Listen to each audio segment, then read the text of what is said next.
नमस्कार। .com के इस खास कार्यक्रम द विजय त्रिवेदी शो में आपका स्वागत है। देश में इस वक्त किसान आंदोलन की गर्मा गर्मी चल रही है।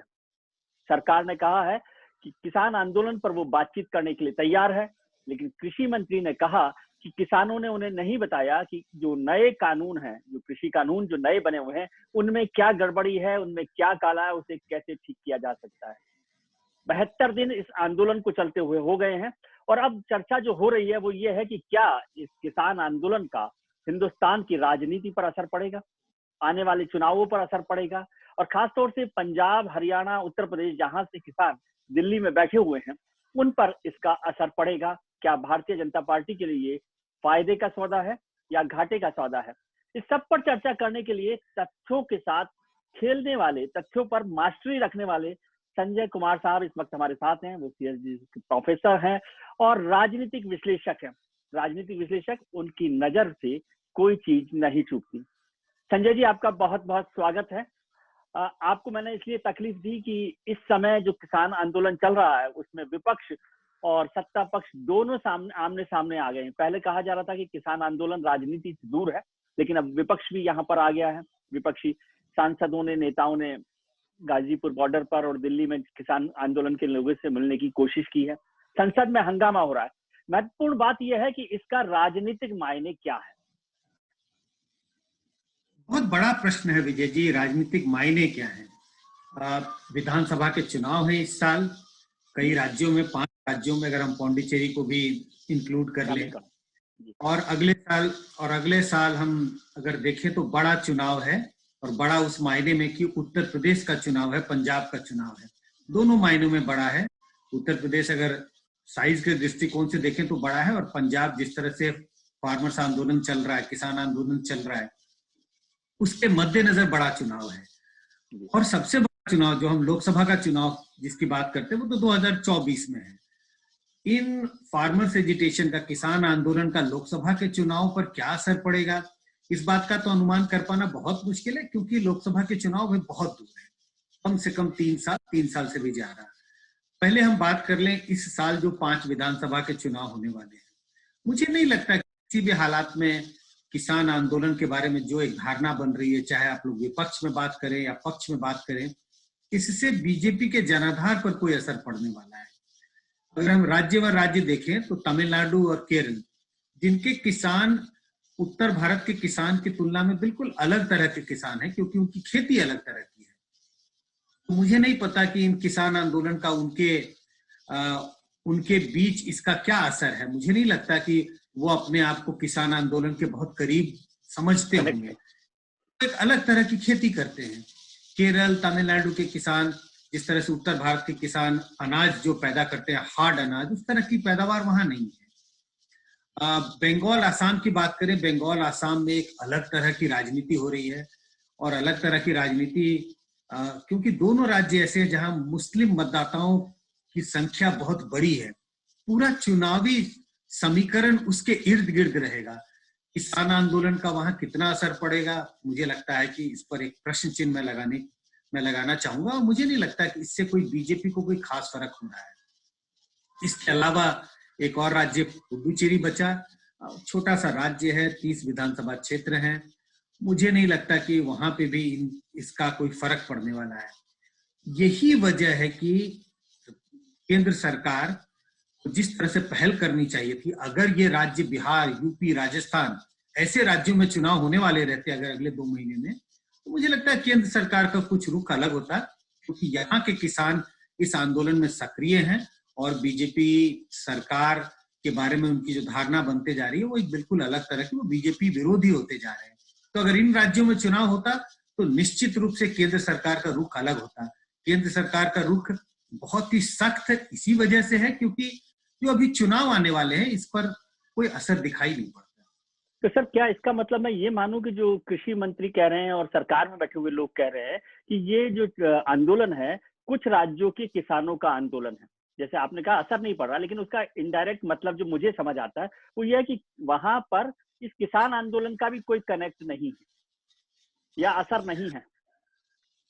अगर कुछ राज्य, अगर हम पूरे राज्यों की तुलना करें देश भर में तकरीबन 28-29 राज्य हैं। इन 5 राज्यों की भी चर्चा करें खासतौर से तो उस हिसाब से तो निश्चित रूप से ये कहा जा सकता है कि यह किसान आंदोलन कुछ राज्य के किसानों के द्वारा लीड किया जा रहा है। कम से कम वो मुखर हैं और वो बिल्कुल फोर फ्रंट पर हैं। कुछ और राज्य होंगे और इसमें कम से कम तकरीबन 4-5 राज्य हैं। हम पंजाब, हरियाणा, राजस्थान, उत्तर प्रदेश, कुछ मध्य प्रदेश के किसान होंगे, कुछ हो सकता है बिहार के भी किसान हों। लेकिन अगर आप ये 5, 6, 7, 8 राज्यों को छोड़ दें, इसके अलावा दूसरे राज्यों से किसानों का किसान इसमें सम्मिलित दिखाई नहीं पड़ते। कुछ किसान नेता जरूर आए होंगे दूसरे राज्यों से, आंध्रा से, बंगाल से, लेकिन किसानों की भागीदारी इस आंदोलन में दिखाई नहीं पड़ती। इसकी वजह हो सकती है क्योंकि आने जाने का साधन नहीं है और जो दूसरे राज्य जिनका मैंने जिक्र किया वो दिल्ली के करीब हैं। लेकिन फिर भी किसी भी नजरिए से देखें तो जिन राज्यों के किसानों की भागीदारी या जिन राज्यों के किसान इस आंदोलन में शामिल हैं, वो पूरे देश के पूरे राज्यों की तुलना में सचमुच कम दिखाई पड़ता है। और इस वजह से कुछ तथ्य है इस बात में कि ये पूरे देश के किसानों का आंदोलन नहीं दिखाई पड़ता। तो ये भी वजह है कि केंद्र सरकार उतनी प्रिटर, उतनी घबराई हुई हो सकती है, लेकिन उनको अपने इलेक्टोरल नुकसान होता हुआ दिखाई नहीं पड़ता। इस वजह से वो बहुत ज्यादा इस पर अपने तरफ से पहल नहीं कर रहे। बार बार ये कहते हैं बातचीत करना चाहते हैं, लेकिन जैसा हम सब जानते हैं कि इस बातचीत का कोई नतीजा नहीं निकल के आ रहा है, क्योंकि दोनों पक्षों ने अपने अपने खेमे को एक तरह से मजबूत रखा और दोनों पक्ष, कोई भी पक्ष झुकना नहीं चाहता। तो क्या यदि 5 राज्यों में एक बड़ा राज्य है जिसमें बहुत राजनीतिक चर्चा हो रही है, आपकी नजर भी उस पर रहती है, वो है पश्चिम बंगाल। पश्चिम बंगाल का उत्तर भारत से एक थोड़ा कनेक्ट है, क्योंकि एक तो उत्तर भारतीय काफी वहां पर हैं, बिहारी, उत्तर प्रदेश के लोग, और वो सब भी जुड़े हुए। वहां पर भी आपको लगता है कि कोई असर नहीं होगा इस आंदोलन का? वहां पे इस आंदोलन का कोई असर नहीं होगा। जैसा मैं कह रहा हूं कि पश्चिम बंगाल की चुनावी ध्रुवीकरण बिल्कुल दूसरे पैमाने पर घूम रही है। उसमें मोबिलाइजेशन का जो इश्यूज होंगे वो बहुत ही अलग होने वाले हैं। वो बिल्कुल, बीजेपी तो इस बात पे प्रचार करेगी कि ममता बनर्जी की सरकार, तृणमूल सरकार ने कितना खराब राज्य में काम किया और उसको उखाड़ फेंकने की जरूरत है। तो पूरी राजनीति, पूरा जो पॉलिटिकल मोबिलाइजेशन, चाहे वो बीजेपी की तरफ से हो चाहे वो टीएमसी की तरफ हो, उसमें माइनॉरिटीज का वोट, माइनॉरिटीज और कहीं ना कहीं थोड़े दबे स्वर में सीएए और एनआरसी जैसे शब्दों का जिक्र जरूर होगा, लेकिन किसान के मुद्दों पर बंगाल का चुनाव लड़ा जाएगा, मैं ऐसा नहीं मानता। न ही ममता बनर्जी कोशिश करेंगी कि ये जरूर है कि तृणमूल कांग्रेस के नेता जरूर कहीं ना कहीं इस बात का जिक्र करने की कोशिश करेंगे कि केंद्र की सरकार कितनी एक तरह से इनसेंसिटिव है। किसान आंदोलन कर रहे हैं लेकिन उनके मांगों के बारे में उन्होंने कोई अभी तक ठोस सोच विचार नहीं किया। लेकिन जनता उस मुद्दे पर वोट नहीं देने वाली है। किसान के मुद्दे जनता के बीच में प्रभावी नहीं होंगे बंगाल के चुनाव में। जब आप माइनॉरिटी की बात कर रहे हैं पश्चिम बंगाल में, तो क्या मैं ये मानूं कि ये रिलीजियस पोलराइजेशन का इलेक्शन है वेस्ट बंगाल का? काफी हद तक, बहुत हद तक 2 राज्यों में, और ये दोनों राज्य पड़ोसी राज्य हैं एक तरह से, असम और वेस्ट बंगाल। वेस्ट बंगाल और असम का चुनाव एक तरह से धार्मिक ध्रुवीकरण के इर्द गिर्द लड़ा जाएगा काफी हद तक, क्योंकि तृणमूल कांग्रेस को लगातार मुस्लिम मतदाताओं का वोट मिलता रहा है पिछले दोनों चुनाव में, और बीजेपी इसका फायदा उठाने की कोशिश करेगी। बीजेपी कोशिश करेगी कि एक काउंटर ध्रुवीकरण हो। अगर मुस्लिम मतदाता किसी एक पार्टी के साथ खड़े दिखाई पड़ रहे हैं, इस बात का प्रचार प्रसार बीजेपी पुरजोर तरीके से करने की कोशिश करेगी, जिससे हिंदू मतदाता इनकी ओर झुक जाए। पूरा का पूरा चुनाव मुझे हिंदू बनाम मुस्लिम मतदाताओं के बीच में जो ध्रुवीकरण है उसके इर्द गिर्द होता हुआ दिखाई पड़ रहा है। सर, आपने वेस्ट बंगाल के इलेक्शंस को, जनरल इलेक्शन मतलब 2019 के इलेक्शन के यदि इलेक्टोरल फैक्ट्स पर देखे, तो क्या आपको लगता है कि उसी लाइन पर ये इलेक्शन जा सकता है जहां पर बीजेपी को बड़ी एक तरह से बढ़त मिली थी, एक बड़ी ताकत मिली थी? बढ़त तो नहीं कहना चाहिए, ताकत पूरी मिली थी। हाँ, ये वेस्ट बंगाल चुनाव की इतनी चर्चा होने क्यों लगी, इसकी एक ही वजह है कि अगर 2019 के लोकसभा चुनाव को देखें तो बीजेपी ने बड़ी बढ़त हासिल की वेस्ट बंगाल के चुनाव में। 18 लोकसभा सीटें जीती, 40% वोट मिला, और अगर इन 18 लोकसभा सीटों को विधानसभा के लीड्स के रूप में हम देखने 121 सीटों पर बीजेपी को बढ़त मिली। उसी समय से बीजेपी को लगने लगा कि वो बिल्कुल स्ट्राइकिंग जोन के बिल्कुल करीब है, और स्ट्राइकिंग जोन की जब मैं बात कर रहा हूं तो उन्हें लगता है कि अब वो शायद बीजेपी वेस्ट बंगाल में भी सत्ता हासिल कर सकती है और तृणमूल कांग्रेस को उखाड़ फेंक सकती है। इस वजह से बीजेपी ने जोर लगाना शुरू किया और एक ऐसी धारणा बनने लगी है कि बीजेपी शायद तृणमूल कांग्रेस को हरा दे और वेस्ट बंगाल में उनकी सरकार बन जाए। इस बात से इनकार नहीं किया जा सकता कि लोकसभा के चुनाव में बीजेपी ने जबरदस्त प्रदर्शन किया वेस्ट बंगाल में, लेकिन सिर्फ क्या उसी प्रदर्शन से हम ये मान लें कि बीजेपी 2021 जो 2-3 महीने में होने वाला चुनाव है वेस्ट बंगाल में, वो चुनाव आराम से जीत जाएगी? मुझे लगता है थोड़े से सोच विचार करने की जरूरत है। पिछले 2-3 सालों में अगर जितने ऐसे स्टेट्स देखे जहां बीजेपी ने लोकसभा में उनके वोट का प्रतिशत बहुत ज्यादा, मध्य प्रदेश हो, राजस्थान हो, छत्तीसगढ़ हो, गुजरात हो, दिल्ली हो, उत्तराखंड हो, कई राज्यों का हम जिक्र कर सकते हैं, उसमें हरियाणा भी है, झारखंड भी है। सभी राज्यों में जब विधानसभा के जब चुनाव हुए, मध्य प्रदेश, राजस्थान, छत्तीसगढ़ में तो लोकसभा के थोड़ा पहले हुआ था, कुछ महीने पहले विधानसभा के चुनाव हुए थे, 6 महीने पहले बीजेपी का वोट प्रतिशत उनके लोकसभा के वोट प्रतिशत से तकरीबन 15 से 20% कम रहा है। महाराष्ट्र एक अपवाद है, महाराष्ट्र में उनका वोट सिर्फ 3 या 4% कम था, लेकिन अगर आप हरियाणा की बात कर लें, झारखंड की बात कर लें और जिन राज्यों का मैंने जिक्र किया, हर राज्य में बीजेपी का वोट उनके लोकसभा के वोट से, और ये सब राज्य ऐसे हैं जहां बीजेपी का वोट तकरीबन 50% था, तकरीबन, और इन्हीं सब राज्यों में बीजेपी वोट तकरीबन घट करके 32 से 35-37% के करीब आ गया। 40% वोट बीजेपी को वेस्ट बंगाल में लोकसभा के चुनाव में आया है। अब ये संकेत जरूर देता है बीजेपी का प्रचार प्रसार और उनका जो बढ़ता हुआ जनाधार है वेस्ट बंगाल में, लेकिन क्या इस बात से हम ये तय कर लें कि बीजेपी ने अपनी सरकार बना ली वेस्ट बंगाल में? मुझे लगता है कुछ इंतजार करने की जरूरत है, क्योंकि अगर दूसरे राज्यों में ट्रेंड देखें उसके हिसाब से मुझे लगता है बीजेपी अपनी चरम सीमा पर पहुंच चुकी थी लोकसभा में। अब उस चरम सीमा को पार कर पाना एक विधानसभा के चुनाव में मुझे लगता है कि बीजेपी के लिए बहुत मुश्किल होगा। शायद बीजेपी का वोट प्रतिशत उससे कुछ कम ही रह पाए। नहीं सर, जो फैक्ट्स हैं उसका काउंटर लॉजिक ये होता है कि बीजेपी जहां रूलिंग पार्टी के तौर पर रही स्टेट्स में, राज्यों में, वहां वो लोकसभा के बाद हुए विधानसभा चुनाव या उससे पहले आसपास हुए चुनावों में उसका वोट प्रतिशत भले ही कम रहा हो, लेकिन जिन राज्यों में उसकी सरकार नहीं होती है, वो विपक्षी पार्टी के तौर पर होती है, तो वहां उसकी ताकत लगातार बढ़ी है। क्या ये लॉजिक वेस्ट बंगाल में काम में लगता है? ये लॉजिक बिल्कुल सही है, क्योंकि जिन राज्यों का मैंने जिक्र किया इनमें सारे के सारे, लगभग सारे राज्य ऐसे थे जहां बीजेपी शासन में थी। दिल्ली एक अपवाद था।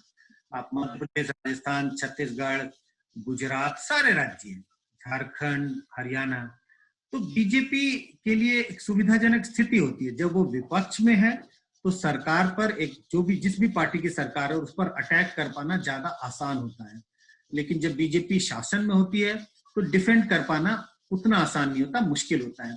इस वजह से बीजेपी एक अच्छी स्थिति में दिखाई पड़ती है। बीजेपी एक ऐसी स्थिति में है जहां से वो तो कहते हैं बाउंसर मार सके, क्रिकेट की भाषा में कहें, और बहुत तेजी से गेंदबाजी कर सकती है, और कोशिश होगी उनकी कि तृणमूल कांग्रेस के तीनों जो एक तरह से विकेट से उखाड़ दें। तो इस हिसाब से वो बिल्कुल स्ट्रैटेजिकली प्लेस्ड है। लेकिन क्या ये बीजेपी इन चुनाव में कर पाएगी, तृणमूल को हरा पाएगी? मुझे लगता है अभी थोड़ा सा इंतजार करने की जरूरत है। मुझे लगता है कांटे का मुकाबला तो जरूर है, लेकिन स्पष्ट रूप से यह दिखाई नहीं पड़ता कि बीजेपी अपनी सरकार निश्चित बना रही है वेस्ट बंगाल में। ऐसा मुझे अभी दिखाई नहीं पड़ता। सर, क्या आपको वेस्ट बंगाल का election presidential form of election दिखाई देता है कि ममता वर्सेस मोदी है, वहां पर इशू से ज्यादा इंपॉर्टेंट मोदी वर्सेस ममता हो रहा है, या बीजेपी के लिए ये नुकसान हो सकता है कि वहां पर कोई चीफ मिनिस्टरियल कैंडिडेट ममता दी के बराबर में नहीं है? नहीं, वेस्ट बंगाल का चुनाव तो प्रेसिडेंशियल चुनाव की तरह दिख रहा है, लेकिन हम वेस्ट बंगाल को ही क्यों इंगित करें? अगर हम पिछले 5 साल में अलग अलग राज्यों के चुनाव को देखें, देश के चुनाव को देखें, तो ये सारे के सारे चुनाव एक तरह से प्रेसिडेंशियल फॉर्म ऑफ इलेक्शंस में तब्दील होता हुआ दिखाई पड़ रहा है। दिल्ली का चुनाव भी वैसा ही था, बिहार का चुनाव भी काफी कुछ हद तक वैसा ही दिखाई पड़ता था। तो कई राज्यों में यह अब देखने को मिलता है पिछले 4-5 सालों में। लेकिन उन लेकिन राज्यों में मोदी वर्सेस चीफ मिनिस्टर नहीं था उन सब राज्यों में इलेक्शन एक तरह से। बिहार में भी नहीं था, राजस्थान, मध्य प्रदेश, हरियाणा, छत्तीसगढ़ वहां पर नहीं था। यहाँ तो सीधा ऐसा लग रहा है कि ममता वर्सेस मोदी इलेक्शन हो रहा है। थोड़ा सा अलग है, क्योंकि दूसरे राज्यों में भी जब दो लीडर्स के बीच में एक तरह से चुनाव सिमटता हुआ दिखाई पड़ रहा था, लेकिन उन राज्यों में वो जो नेता थे वो विपक्ष के नेता थे, वो चीफ मिनिस्टर नहीं थे। यहाँ पे एक इनकम्बेंट चीफ मिनिस्टर है ममता बनर्जी, और इस तरफ प्रधानमंत्री मोदी हैं। तो चुनाव तो और जरूर जाएगा, और वेस्ट बंगाल का चुनाव फाइनली एक प्रेसिडेंशियल फॉर्म ऑफ चुनाव के रूप में देखा जाएगा, क्यों उसी ओर बढ़ने वाला है, उसी ओर बढ़ रहा है। क्योंकि वेस्ट बंगाल में अभी तक बीजेपी ने कोई अपने चीफ मिनिस्टर के पद के लिए किसी के नाम की घोषणा नहीं की है, किसी चेहरे को सामने नहीं लाया है, और ऐसी स्थिति में बीजेपी के लिए लाजमी है कि वो चुनाव प्रधानमंत्री मोदी के चेहरे को आगे बढ़ा के ही चुनाव लड़ेंगे। तो निश्चित रूप से प्रेसिडेंशियल फॉर्म ऑफ इलेक्शन हो रहा है, ममता वर्सेस मोदी होने वाला है बंगाल में। अगले 2 महीने में ये सब हमें सामने देखने को मिलेगा। टीएमसी में जो डिफेक्शन की स्पीड है, उससे आपको लगता है, अमित शाह जी ने तो कहा कि जब चुनाव होंगे तब तक ममता जी अकेली रह जाएंगी, तो क्या इस डिफेक्शन का फायदा हो रहा है बीजेपी को? एक हवा तो जरूर बनती है। तकरीबन अभी तक 17-18 सिटिंग एमएलए तृणमूल छोड़ करके बीजेपी में शामिल हो चुके हैं। ऐसा नहीं है कि ये सारे के सारे एमएलए जीतेंगे, बीजेपी में आए हैं बड़े कद्दावर नेता हैं, लेकिन इनमें से 2-3 तो ऐसे हैं जो कद्दावर नेता हैं। वो अपनी कंस्टिट्यूएंसी के अलावा भी अपने डिस्ट्रिक्ट में भी उनका कुछ जनाधार है। तो निश्चित रूप से नुकसान तृणमूल को होगा इसका, और इसका जो कुछ भी फायदा होगा वो बीजेपी को फायदा हो सकता है। तृणमूल से इन नेताओं तृणमूल को छोड़कर बीजेपी में जाने का तृणमूल को तो किसी भी नजर से फायदा होता हुआ दिखाई नहीं पड़ता। इसका नुकसान जरूर होगा, कितना नुकसान होगा ये तो आने वाला वक्त ही बताएगा। लेकिन आपको लगता है कि हैट्रिक लगा सकती है ममता दी? अभी उम्मीद है, अभी चुनाव बिल्कुल ऐसे कगार पर है, मुझे लगता है चुनावी टक्कर दिखाई पड़ रही है। लेकिन आने वाले 2 महीने में किस तरह से कैंपेन आगे बढ़ता है, जो कहते हैं, अगर क्रिकेट की भाषा में कहूं तो बीजेपी फाइनल ओवर्स में, स्लॉग ओवर्स में उनका जो फिनिशिंग टच होता है वो दूसरी कई पार्टियों से बेहतर है। क्या बीजेपी इसी तरह का फिनिशिंग टच बंगाल में अगर दे पाएगी, तब तो बीजेपी सरकार बनाती हुई दिख रही है। लेकिन अगर तृणमूल कांग्रेस ने अपना कैंपेन ठीक ठाक चलाया, संभाल के चलाया, और ये तू मैं में अगर नहीं फंसे, तो टक्कर दिखाई पड़ रहा है। मुझे लगता है इसकी भी उम्मीद बनी हुई है कि तृणमूल कांग्रेस ममता बनर्जी हैट्रिक लगा सकती है। जी, एक जो बड़ी पार्टियां किसी जमाने में होती थी वेस्ट बंगाल में, कांग्रेस तो बहुत लंबे समय से नहीं थी, लेकिन लेफ्ट पार्टीज भी, और लेफ्ट और कांग्रेस ने अलायंस किया, लेकिन वो इस इलेक्शन में कहीं आपको नजर आ रहे हैं कि कोई उनका रोल होगा? क्या वो महाराष्ट्र जैसी स्थिति बना सकते हैं? जी, रोल तो नहीं है बिल्कुल। अगर रोल होता तो हम पिछले 10 मिनट में बंगाल के बारे में चर्चा कर रहे थे, लेकिन हमने एक बार भी ना तो लेफ्ट का जिक्र किया ना कांग्रेस का जिक्र किया। इस बात में कोई शक सुबह नहीं है कि ये चुनाव जो है बिल्कुल बाइपोलर है। एक तरफ बीजेपी है तो दूसरी तरफ तृणमूल खड़ी है। कांग्रेस और लेफ्ट पार्टीज बिल्कुल हाशिए पे चली गई हैं। सिर्फ इस चुनाव में, आने वाले चुनाव के जो नतीजे आएंगे बिल्कुल स्पष्ट हो जाएंगे कि वो कितने हाशिए पे चले गए हैं। लेकिन अगर आप इसका पिछला चुनाव भी देखें, 2016 का विधानसभा का चुनाव, उन चुनाव में भी लेफ्ट ने कांग्रेस के साथ गठबंधन किया था। ऐसा लग रहा था कि शायद ये 2 गठबंधन काफी मजबूती से तृणमूल कांग्रेस का मुकाबला कर पाएंगे। लेकिन अगर आप देखें तो तृणमूल कांग्रेस ने अपनी सीटों में 2011 के मुकाबले इजाफा किया। जहां 184 सीट उनके पास 2011 में थी, 211 सीटें हो गई 2016 में। वोट का प्रतिशत जरूर थोड़ा कम हुआ था, लेकिन सीटों में इजाफा हुआ। तो लेफ्ट और कांग्रेस वेस्ट बंगाल के चुनाव में बिल्कुल नगण्य दिखाई पड़ेंगे, उनकी कोई भूमिका नहीं होने वाली। एक और महत्वपूर्ण राज्य हो गया जो उत्तर पूर्व का है, असम। जब हम चर्चा कर रहे थे कि विपक्ष की जहां पर बीजेपी होती है, वहां असम में सरकार है बीजेपी की। यहाँ पर और एनआरसी और सीए का चर्चा को हमने अभी कोल्ड स्टोरेज में डाल दिया है, तो आपको लगता है कि बीजेपी वहां पर सरकार फिर से बना सकती? 2-3 चीजें अगर हम बंगाल और आसाम की तुलना कर रहे हैं, आसाम में बीजेपी का जनाधार बंगाल की तुलना में कहीं ज्यादा है। ऑलरेडी वहां स्टैब्लिश कर चुकी है बीजेपी अपने आप को, लेकिन आसाम में थोड़ा सा बैकफुट पर इसी के लिए है क्योंकि वहां अपने सरकार के कामकाज को उन्हें डिफेंड करना है, वो इनकम्बेंट सरकार है। लेकिन एडवांटेज बीजेपी को इसी के लिए है क्योंकि कांग्रेस में लीडरशिप की क्राइसिस है। वैसे तो कांग्रेस में देश भर में लीडरशिप की क्राइसिस है, लेकिन वेस्ट बंगाल में तरुण गोगोई जी के देहांत के बाद और गहरा गया है। तो इसलिए आसाम में बीजेपी को एडवांटेज है और मुझे बहुत साफ दिखाई पड़ता है बीजेपी अपनी एक दूसरी पारी खेलने के लिए बिल्कुल साफ तैयार दिखाई पड़ती है बीजेपी। जहां तक वेस्ट बंगाल का सवाल है, वेस्ट बंगाल में उतना जनाधार अभी नहीं है बीजेपी के पास जितना आसाम में है, लेकिन एडवांटेज इस बात का है कि वहां बंगाल में वो एक सरकार के को उखाड़ फेंकने के लिए चुनाव कर रही है। वो इनकम्बेंट पार्टी नहीं है, वो जो सरकार है तृणमूल कांग्रेस की ममता बनर्जी की, उसको अटैक कर सकती है। उनकी उपलब्धियों, जब सरकार अपनी उपलब्धियों को गिनाएगी तो बीजेपी उसमें उसको उस क्लेम को पंक्चर करने में अपना पूरा जोर लगा सकती है। तो उस हिसाब से एडवांटेजेस पोजीशन में है, लेकिन थोड़ा सा डिसएडवांटेज इस बात का है कि जनाधार उतना नहीं है जितना आसाम में है, और साथ ही साथ असम में एक एस्टैब्लिश्ड फेस है बीजेपी के पास, लेकिन बंगाल में अभी भी वो चेहरा नहीं है और बीजेपी अब किसी एक चेहरे को आगे लाने में सक्षम दिखाई नहीं पड़ रही है। जी सर, थोड़ा सा आगे बढ़े तो जो दो महत्वपूर्ण राज्यों का जिक्र हमने शुरुआत में किया, उत्तर प्रदेश और पंजाब, उनमें भले ही चुनाव 2022 की फरवरी मार्च में होंगे, लेकिन लगता है कि वहां पर भी काउंटडाउन शुरू हो गया चुनावों का। ज्यादातर जो पॉलिटिकल एक्सपर्ट्स हैं उनका तो मानना है कि खासतौर से किसान आंदोलन से ये काउंटडाउन शुरू हो गया। तो क्या उसकी चिंता बीजेपी को होगी? बिल्कुल होगी, क्योंकि अगर किसान आंदोलन का सबसे ज्यादा असर होने वाला है तो अगले साल फरवरी महीने में पंजाब और उत्तर प्रदेश के चुनाव पर इसका सबसे ज्यादा असर होगा। अब रही बात पंजाब की, बीजेपी का वहां कोई जनाधार नहीं है। बीजेपी ने तकरीबन पिछले कई सालों तक उन्होंने शिरोमणि अकाली दल के साथ गठबंधन किया था, तो बीजेपी को पंजाब में कोई खास नुकसान होता हुआ दिखाई नहीं पड़ता, क्योंकि उनका कोई अपना जनाधार है ही नहीं। कुल मिला के रह जाती है उत्तर प्रदेश की बात।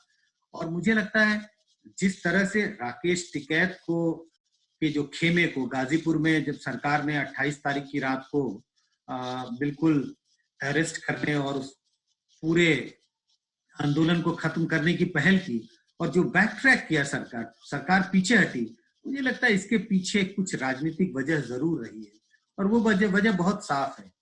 पश्चिमी उत्तर प्रदेश में तकरीबन 44-45 विधानसभा क्षेत्र हैं जहां जाटों का जाट मतदाता बड़ी, और अगर आप पिछले दो चुनाव को देखें, 3 चुनाव को, 2014 का लोकसभा चुनाव, 2017 का विधानसभा चुनाव और फिर 2019 का लोकसभा चुनाव, इन चुनावों में बीजेपी ने ये जो जाट बाहुल्य विधानसभा क्षेत्र या लोकसभा क्षेत्र हैं, इनमें बड़ी जीत हासिल की। 2009 के लोकसभा चुनाव में 9 लोकसभा में से 7 लोकसभा की सीट बीजेपी ने जीती। 2014 में तो 9 के 9 सीट बीजेपी ने जीती थी। इसी तरह से अगर हम 44 विधानसभा क्षेत्रों की बात करें तो 44 विधानसभा क्षेत्रों में जो पश्चिमी उत्तर प्रदेश में है, जहां जाट मतदाता बड़ी संख्या में है, उनमें से तकरीबन 37 सीटों पर बीजेपी को जीत हासिल हुई थी। अगर जाट के वोट प्रतिशत के हिसाब से देखें तो इन अलग अलग चुनावों में तकरीबन ऑन एन एवरेज 70 से 80 जाट मतदाताओं ने बीजेपी के लिए वोट किया था। जिस तरह से किसान, जिनमें जाटों का बाहुल्य है, पश्चिमी उत्तर प्रदेश के किसान जो गाजीपुर बॉर्डर और अन्य जगहों पर डेरा डाले हैं, बीजेपी से भारी नाराजगी दिखाई पड़ती है, और ये नाराजगी कहीं ना कहीं उनके बीजेपी से हटकर किसी दूसरी पार्टी को वोट देने में जरूर तब्दील हो सकती है। तो बीजेपी के लीडर्स के चेहरे पर अगर कोई शिकन है या कोई एक तरह से परेशानी का कारण है, तो वो उत्तर प्रदेश में होने वाले चुनाव जरूर होने चाहिए उनके लिए परेशानी का कारण। और मतलब आप इसे बड़ी पॉलिटिकल रिस्क मानते हैं बीजेपी के लिए, या गलती मानते हैं? पॉलिटिकल रिस्क तो है, कितनी बड़ी है अभी थोड़ा सा और हमें वेट करना चाहिए, इंतजार करना चाहिए, देखना चाहिए। लेकिन इस बात से इनकार नहीं किया जा सकता कि इन किसान आंदोलन का बीजेपी को उत्तर प्रदेश के चुनाव में इसका खामियाजा जरूर भुगतना पड़ेगा। अब वो क्या 40 सीटों पर होगा या 50 सीटों पर, या ये आंदोलन, इस आंदोलन का असर पश्चिमी उत्तर प्रदेश से होकर ईस्टर्न उत्तर प्रदेश के किसानों के बीच में भी इसकी कुछ छाप दिखाई पड़ने लगेगी, ये आने वाला वक्त बताएगा। लेकिन बीजेपी बैकफुट पर जरूर है उत्तर प्रदेश के चुनाव में इन किसान आंदोलन के मद्देनजर। लेकिन सर कुछ लोग कहते हैं कि जब आंदोलन होता है तो पूरा किसान एकजुट होता है, या मजदूर आंदोलन होता है तो मजदूर पूरा एकजुट होता है, लेकिन जब आंदोलन खत्म होता है तो फिर जो किसान है या मजदूर है वो अपनी जाति, अपनी धर्म, अपनी पॉलिटिकल इंटरेस्ट में बट जाता है। बिल्कुल, ये बात सही है कि किसान तब तक किसान है, और इस धारणा से मैं भी काफी हद तक सहमत रहता था कि हाँ, और काफी हद तक हूं अभी भी, कि किसान तब तक किसान है जब वो दिल्ली के बॉर्डर पर बैठे हैं, गाजीपुर बॉर्डर पर बैठे हैं। आज समस्या का समाधान हो जाए, चाहे जिस भी तरह से समाधान हो, किसान जब वापस चले जाएंगे अपने गांव में तो फिर वो किसान नहीं होते, क्योंकि गांव में तो किसान का बाहुल्य है। हर मतलब 80% लोग किसानी कर रहे हैं। वहां पर उनकी आइडेंटिटी किसान की आइडेंटिटी नहीं होती, उनकी आइडेंटिटी दूसरी आइडेंटिटी हो जाती है। उनकी जाति की आइडेंटिटी, उनके धर्म की आइडेंटिटी, बड़े किसान छोटे किसान की आइडेंटिटी। तो जब वोट का वक्त आता है तो वो आइडेंटिटीज, जो दूसरी प्राइमोडियल आइडेंटिटीज होती हैं, वो ज्यादा हावी हो जाती हैं। उन आइडेंटिटीज के आधार पर आपका वोट पड़ता है, न कि आपकी आइडेंटिटी जो किसान की होती है उसके आधार पर आप वोट करते हैं। पिछले कई चुनाव को अगर हम देखें तो किसानों का वोट उसी तरह से बटा हुआ दिखाई पड़ता है जिस तरह से अलग अलग समुदाय के अलग अलग काम करने वाले जो मतदाता हैं, अलग अलग व्यवसाय में जो लोग मतदाता हैं, उनका वोट जिस तरह से बटा हुआ होता है उसी तरह से किसान का वोट भी बटा होता है। लेकिन जितना ये आंदोलन आगे खींचेगा, जितना किसानों को परेशानी होगी, कहीं ना कहीं इसका असर उत्तर प्रदेश के चुनाव में जरूर दिखेगा। पहले जितना किसान गोलबंद होकर के उन्होंने वोट नहीं किया, उससे कहीं ज्यादा किसान गोलबंद होकर के कम से कम बीजेपी का तो जरूर विरोध करेंगे, ऐसा मैं। सर पंजाब की बात हमने बीजेपी को लेकर की, लेकिन क्या आपको लगता है, क्योंकि इस आंदोलन में जो शिरोमणि अकाली दल है उसने एक बड़ा फैसला किया था कि सरकार से सपोर्ट विड्रॉ किया, हरसिमरत कौर ने मंत्री पद छोड़ा, तो क्या उन्हें इस पूरे आंदोलन से फायदा होगा जो पिछले दिनों मतलब एक तरह से हाशिए पर आ गई थी अकाली दल पंजाब में? ये कहना कि अकाली दल बिल्कुल हाशिए पे आ गई थी, मुझे लगता है कि इतनी स्थिति खराब अकाली दल की नहीं दिखाई पड़ती मुझे। लेकिन इन आंदोलनों का फायदा तो जरूर होगा। अब कितना फायदा कांग्रेस सरकार ले जाती है और कितना फायदा अकाली दल ले जाती है। अकाली दल की स्थिति जो पिछले चुनाव में हुई थी उससे जरूर बेहतर होगी, लेकिन क्या इतनी बेहतर होगी कि वो कांग्रेस की सरकार को हरा पाएगी अगले साल होने वाले विधानसभा चुनाव में? ये देखना होगा, अभी हमें थोड़ा सा इंतजार करना चाहिए। लेकिन निश्चित रूप से किसान आंदोलन का फायदा, जो पंजाब के किसान हैं उनका समर्थन अकाली दल की ओर जरूर जाएगा। और आम आदमी पार्टी को भी फायदा होगा? आम आदमी पार्टी को फायदा होता हुआ दिखाई नहीं पड़ता, कम से कम इस मुद्दे पर फायदा नहीं होगा। वैसे दूसरे कारणों से आम आदमी पार्टी का वोट प्रतिशत बढ़ जाए या घट जाए वो एक अलग बात है, लेकिन किसान आंदोलन के साथ वो उस तरह से दिखाई नहीं पड़ते। किसान अपने आप को उस तरह से आइडेंटिफाई नहीं करते आम आदमी पार्टी के साथ, जिस तरह से मुझे लगता है वो अकाली दल के साथ अपने आप को आइडेंटिफाई कर रहे हैं। तो किसान आंदोलन का फायदा सबसे ज्यादा अकाली दल ही उठा पाएगी, उसके बाद मुझे लगता है कांग्रेस, और इसमें आम आदमी पार्टी इसका कोई फायदा उठाने में सक्षम होगी। मुझे लगता है इस पर प्रश्न चिन्ह है। सर आखिरी सवाल, क्या इस पूरे आंदोलन से आपको लगता है जो मौजूदा केंद्र सरकार है या बीजेपी है उसकी इमेज किसान विरोधी इमेज बन रही है, या अमीरों के साथ रहने वाली सरकार जो अपोजिशन उसको बार बार जिस तरह से स्ट्राइक कर रहा है वो इमेज बन रही है? अमीरों के साथ रहने वाली सरकार, ऐसी इमेज तो मुझे बनती हुई दिखाई नहीं पड़ती, लेकिन किसान विरोधी सरकार ऐसी इमेज तो जरूर बन रही है। भले ही एक आम व्यक्ति किसान आंदोलन का समर्थक हो या ना हो, वो हो सकता है किसान आंदोलन का समर्थन ना करे, किसान आंदोलन का विरोध करे, फिर भी कहीं ना कहीं लोगों के जहन में ये बात आने लगी है, ये सरकार थोड़ी किसान विरोधी दिखती है। नहीं तो कम से कम सरकार को और कुछ पहल करनी चाहिए इस डेडलॉक को तोड़ने के लिए। तो किसान विरोधी सरकार या किसान विरोधी बीजेपी सरकार, ऐसी धारणा बनने लगी है लोगों के बीच में। आपको क्या स्टडी से लगता है कि प्रधानमंत्री को लेकर लगता है कि प्रधानमंत्री इसका हल निकाल सकते हैं, ऐसा सबको लगता है और उनके दखल से ये हल हो जाएगा? ट्रम्प कार्ड तो जरूर है प्रधानमंत्री मोदी। अभी तक उन्होंने अपने पत्ते नहीं खोले, लेकिन मुझे लगता है कि प्रधानमंत्री मोदी की जितनी लोकप्रियता है, जितनी उनकी अपील है, चाहे आप कितना भी विरोध कर रहे हो सरकार का, लेकिन अगर प्रधानमंत्री पहल करेंगे तो मुझे लगता है किसान खेमे की तरफ से भी वो मेलो डाउन होगा, वो भी झुकेंगे। तो प्रधानमंत्री के इंटरवेंशन से मुझे लगता है ये चीजें ज्यादा बेहतर तरीके से और जल्दी सुलझ सकती हैं, न कि कृषि मंत्री के आगे आने से। तो प्रधानमंत्री की अपील है, उनकी अपनी जो छवि है और उनकी जो पॉपुलैरिटी है, बहुत जबरदस्त पॉपुलैरिटी आज भी है प्रधानमंत्री मोदी की। मतलब उनकी पॉपुलैरिटी पे कोई फर्क नहीं पड़ रहा है, आप ये कह रहे हैं? अभी मुझे उनकी पॉपुलैरिटी पे कोई फर्क पड़ता हुआ दिखाई नहीं पड़ता है। चलिए, बहुत बहुत शुक्रिया सर। आपसे हमेशा बात करने में ज्ञानवर्धन होता है। कुछ कुछ मेरे को समझ में आने की कोशिश मैं करता हूँ कि मेरे कुछ समझ में आए, लेकिन आपका बहुत शुक्रिया। आप बहुत अच्छे से समझाने की कोशिश करते हैं। धन्यवाद। अपना ख्याल रखिए और उनका ख्याल रखिए जो आपका ख्याल रखते हैं। वक्त निकालने के लिए बहुत शुक्रिया सर। Thank you.